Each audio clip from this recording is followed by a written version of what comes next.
السلام علیکم ورحمۃ اللہ تعالی وبرکاتہ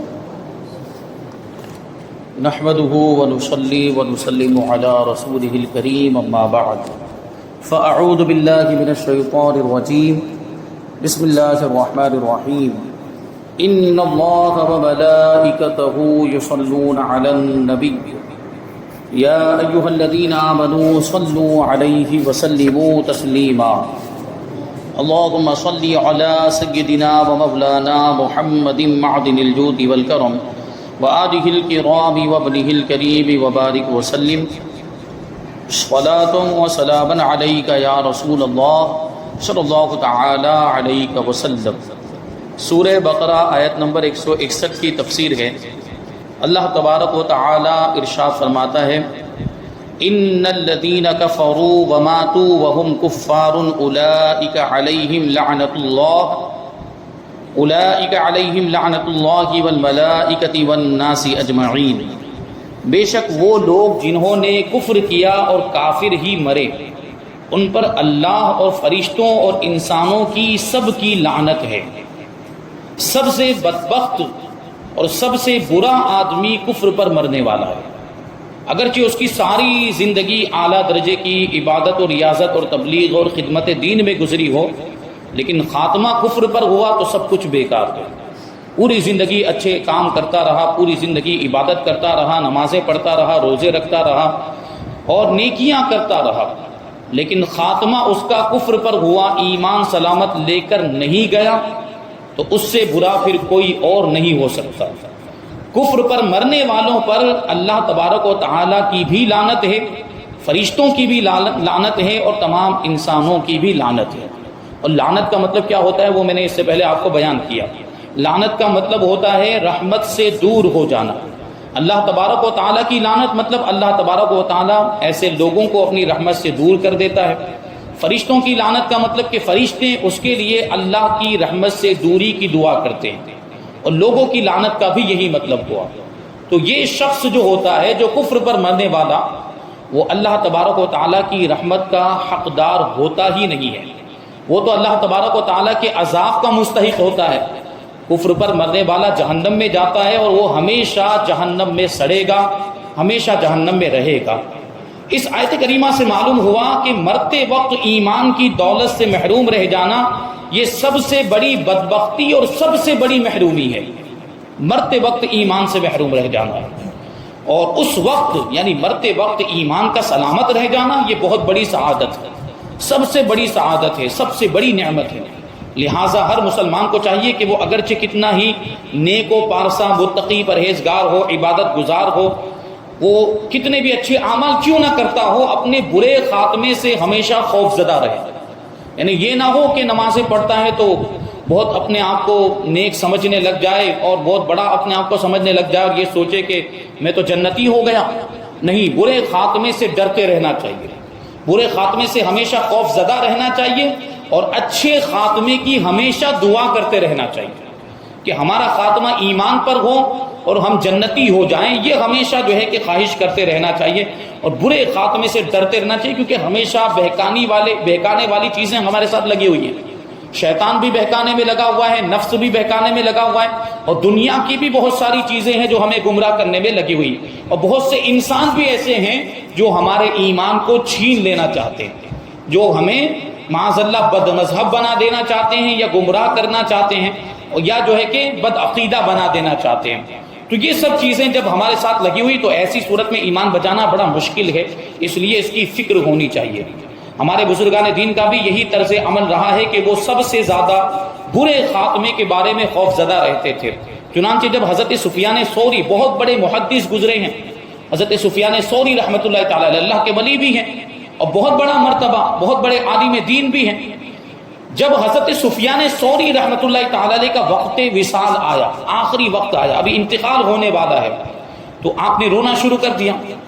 ان سے کہا گیا کہ آپ امید رکھیے اللہ تبارک و تعالیٰ سب سے بڑھ کر گناہوں سے درگزر فرمانے والا ہے، یعنی اللہ تبارک و تعالیٰ بڑے سے بڑے گناہ کو بھی معاف فرما دیتا ہے۔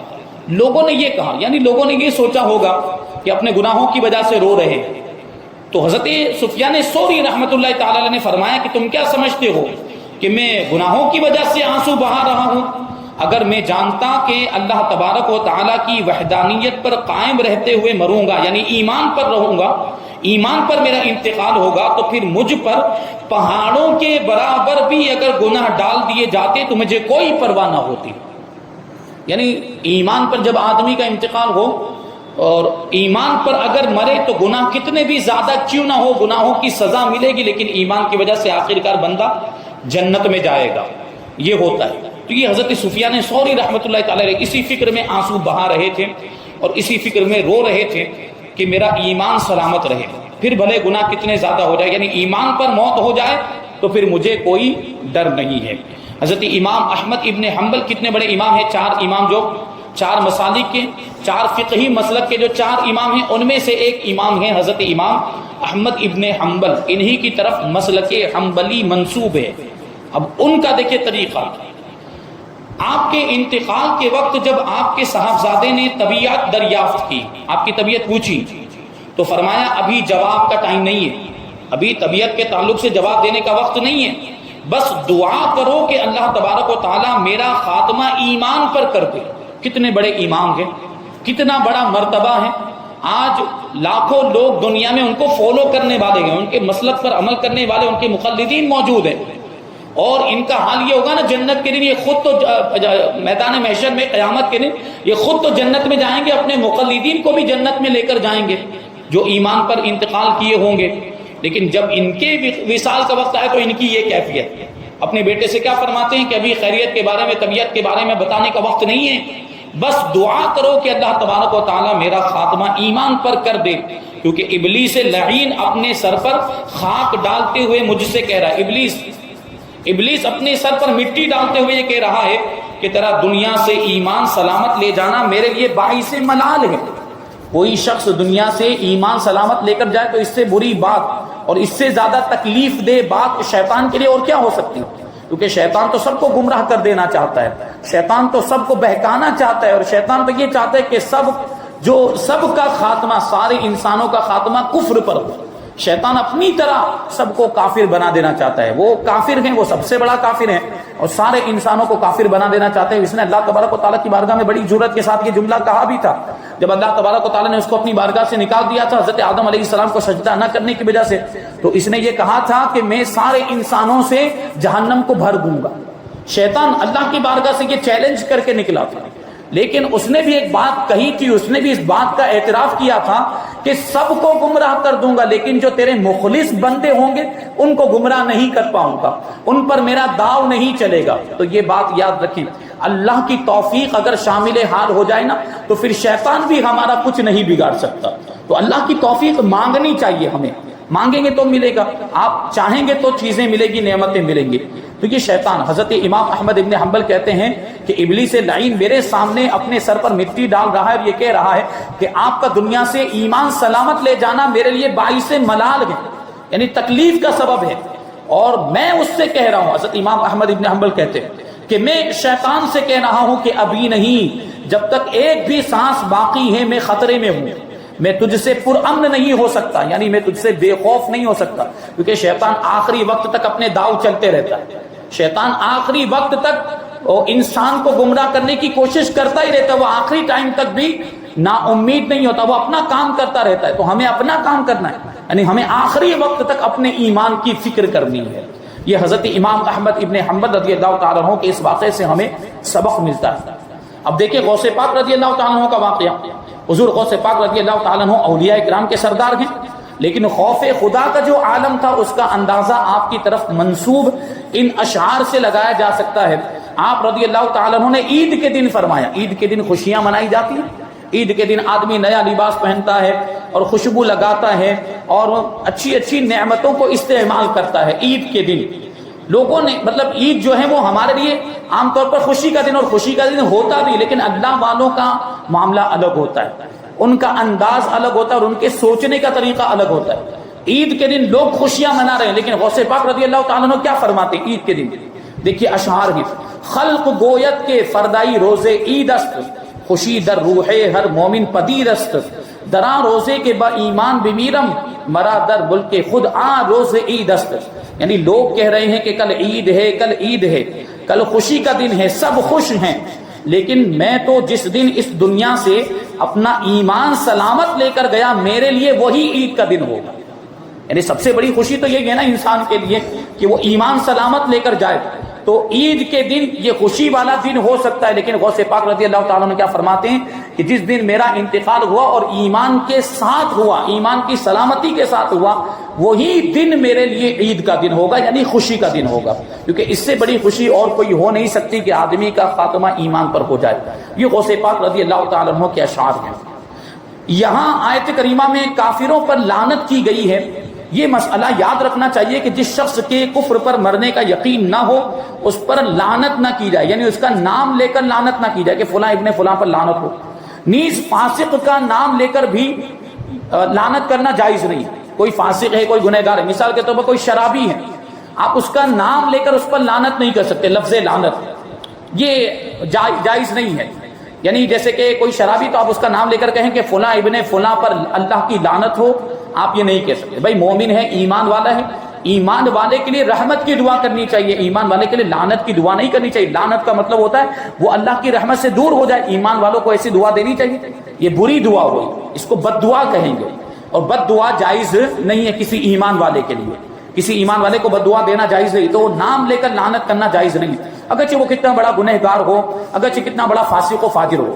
اگر اس کے لیے آپ کو کچھ بولنا ہے تو آپ یہ دعا کریں کہ اللہ اس کو اس گناہ سے بچا لے، اللہ اس کو اس گناہ سے محفوظ رکھے، باز رکھے، وہ اس گناہ کو چھوڑ دے، اللہ اس کو توفیق عطا فرمائے، اللہ اس کو نیک بنا دے۔ اگر آپ کو کچھ بولنا ہے تو یہ بولیں، لعنت نہ کریں، لعنت کرنے کی اجازت نہیں ہے۔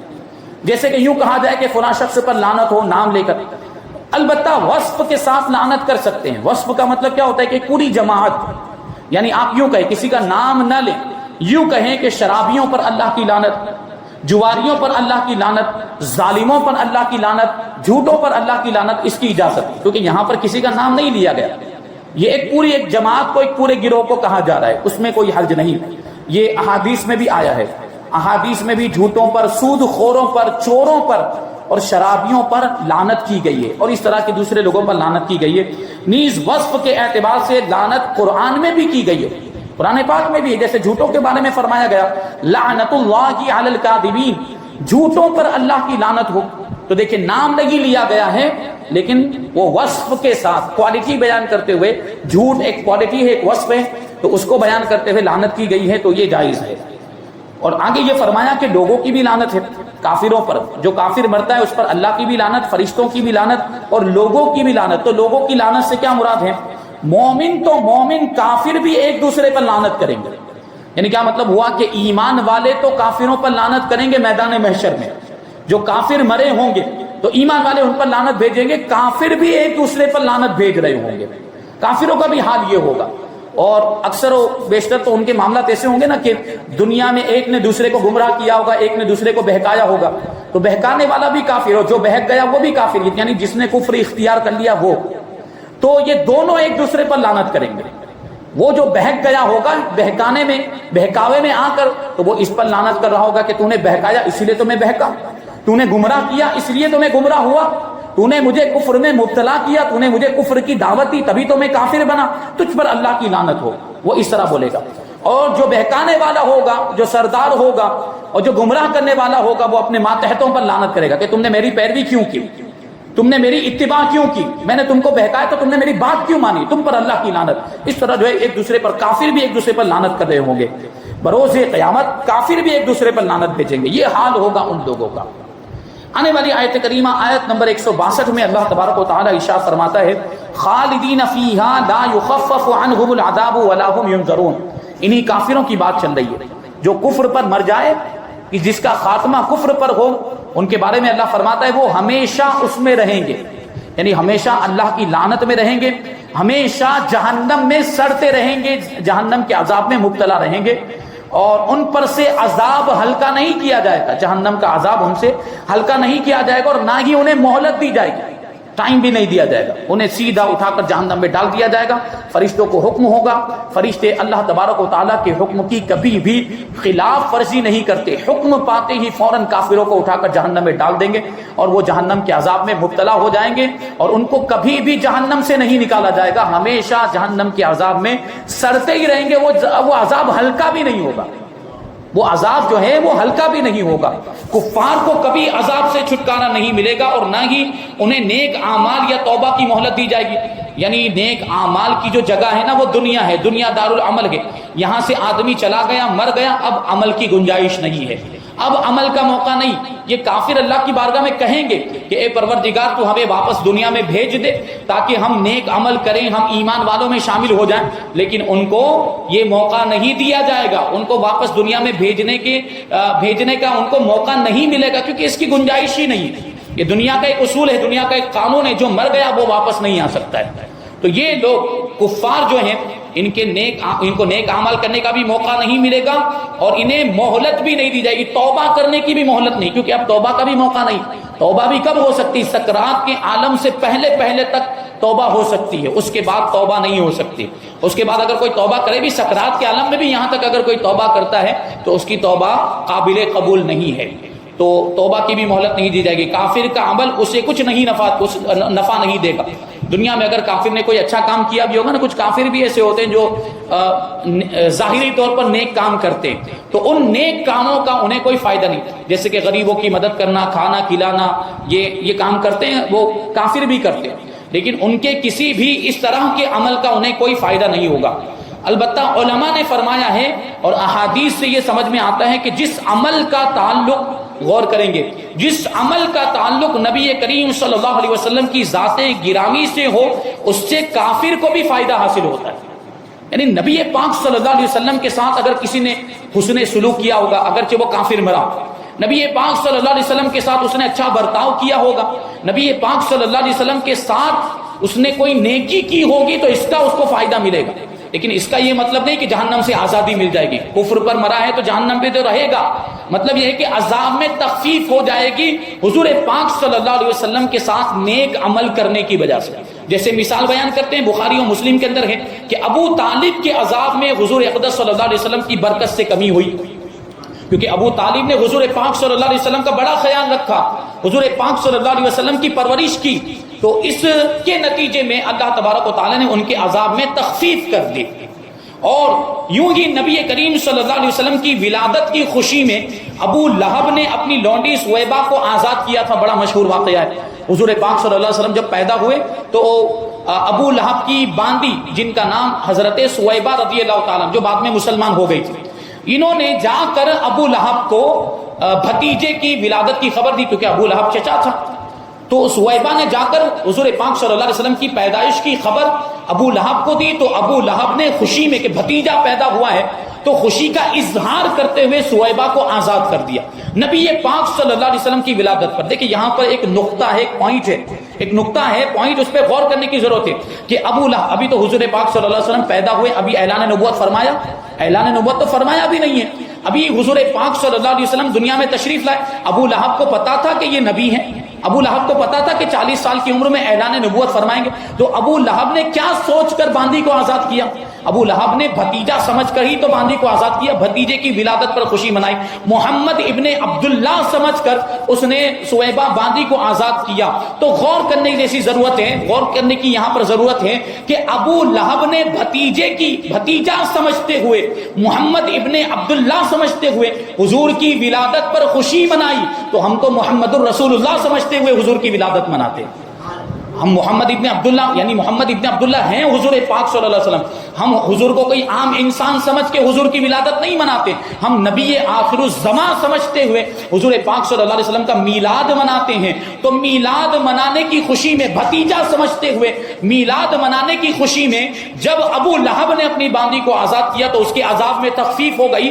ہم تو محمد الرسول اللہ سمجھتے ہوئے حضور کا میلاد مناتے ہیں، حضور کی ولادت مناتے ہیں، تو ہمیں اس کا کتنا فائدہ حاصل ہوگا؟ کیا ہمارے ہمارے عذاب میں تخفیف نہیں ہوگی؟ کیا ہمیں جہنم سے آزادی نہیں ملے گی؟ یقیناً اس کی برکتیں ہمیں حاصل ہوں گی۔ تو ابو لہب نے سویبہ باندی کو آزاد کیا تھا، تو جس انگلی کے اشارے سے اس نے آزاد کیا تھا اس سے اسے کچھ سیراب کیا جاتا ہے، اور یہ روایت میں آیا کہ ہر پیر کے دن، یعنی عذاب میں کوئی تخفیف نہیں، دوسرا عذاب جو ہے وہ تو جاری ہے مسلسل، لیکن جب بھی پیر کا دن آتا ہے، کیونکہ حضور پاک صلی اللہ علیہ وسلم کی ولادت کون سے دن ہوئی تھی؟ پیر کے دن ہوئی تھی۔ جب بھی پیر کا دن آتا ہے، ابو لہب کو جس انگلی کے اشارے سے اس نے وہ باندی کو، ابو لہب نے باندی کو آزاد کیا تھا، اسی انگلی سے اس کو سیراب کر دیا جاتا ہے، یعنی اس کو کچھ پانی پلا دیا جاتا ہے یا دودھ وغیرہ کچھ پلا دیا جاتا ہے، تو جو جہنم کی آگ میں جلنے کی وجہ سے جو پیاس لگی ہوتی ہے، اس پیاس میں کچھ کمی آ جاتی ہے، کچھ تخفیف ہو جاتی ہے۔ یہ حضور پاک صلی اللہ علیہ وسلم کی ولادت پر خوشی منانے کا فائدہ ابو لہب کو بھی حاصل ہوا۔ کتنا بدترین کافر تھا، آپ کو معلوم ہوگا کہ پوری زندگی حضور پاک صلی اللہ علیہ وسلم کی دشمنی میں گزاری اس نے، اعلان نبوت کے بعد سے لے کر۔ پہلے تو اچھا سلوک کرتا تھا، لیکن نبی پاک صلی اللہ علیہ وسلم نے جب سے اعلان نبوت فرمایا، ابو لہب آپ کا جانی دشمن بن گیا تھا، اگرچہ چچا تھا رشتے میں، لیکن حضور پاک صلی اللہ علیہ وسلم کو نقصان پہنچانے میں اس نے کسی طرح کی کوئی کمی باقی نہیں رکھی۔ وہ ایسا بدترین کافر تھا، جو بڑے بڑے گرو گھنٹال جو کافر تھے نا، ابو جہل، ابو لہب، عتبہ شیبہ، یہ ان کافروں میں، امیہ بن خلف وغیرہ، ایسے کافروں میں ابو لہب کا شمار ہوتا ہے، اور یہ پہلے دن سے اسلام کے دشمن ہیں۔ ایسے کافر کو بھی سوچیں، حضور پاک صلی اللہ علیہ وسلم کے تعلق سے اس نے یہ کام کیا، ابو لہب نے یہ کام کیا کہ اپنی باندی کو آزاد کیا، تو اس کو اس کا فائدہ ملا۔ تو ہم تو ایمان والے، جب کافر کو فائدہ مل رہا ہے تو ہمیں فائدہ نہیں ملے گا؟ نبی پاک صلی اللہ علیہ وسلم پر درود پڑھنے کا فائدہ نہیں ملے گا؟ حضور پاک صلی اللہ علیہ وسلم کی اطاعت کرنے کا فائدہ نہیں ملے گا؟ ارے حضور کی امت میں ہونا کیا کافی نہیں ہے؟ حضور پاک صلی اللہ علیہ وسلم کی امت میں ہونا، یہ حضور پاک صلی اللہ علیہ وسلم سے ہماری بہت بڑی نسبت ہے، اور انشاءاللہ تبارک و تعالیٰ یہ نسبت ہمیں کام آئے گی۔ لیکن یہ نسبت کب باقی رہے گی؟ جب ایمان پر خاتمہ ہوگا۔ کافر جو ہے وہ حضور پاک صلی اللہ علیہ وسلم کی امت اجابت میں داخل نہیں ہے۔ وہ امت جو جنت میں جائے، وہ کون سی امت ہے؟ جو اس کو امت اجابت کہا جاتا ہے۔ کافر جو ہے وہ جنت کے حقدار نہیں ہے، وہ جنت میں نہیں جائیں گے۔ تو امت اور امتی ہونے کا فائدہ اگر کسی کو ملے گا تو وہ ایمان والوں کو ملے گا، عاشقان رسول کو ملے گا۔ تو اپنے ایمان کی سلامتی کی فکر کریں، اور حضور پاک صلی اللہ علیہ وسلم کی محبت کا چراغ اپنے دل میں روشن کریں، تو یہ آپ کو، آپ کی قبر کو بھی روشن کرے گا، اور یہی محبت آپ کو جنت میں بھی لے کر جائے گی۔ یہی کلام علامہ عینی رحمۃ اللہ تعالی علیہ نے ابو لہب والی حدیث کے تحت عمدۃ القاری جلد 14 صفحہ نمبر 45 پر فرمایا ہے۔ یہاں پر آیت نمبر 162 کی تفسیر مکمل ہوئی۔ انشاءاللہ تبارک و تعالی آیت نمبر 163 اور 164 کی تفسیر ہم آئندہ درس میں شامل کریں گے۔ اللہ تبارک و تعالی کی بارگاہ میں دعا ہے کہ جو کچھ بھی بیان ہوا اس پر ہم سب کو عمل کرنے کی توفیق عطا فرمائے، اور نور قرآن سے ہم سب کے دلوں کو روشن اور منور فرمائے۔ وما علینا الا البلاغ۔ السلام علیکم۔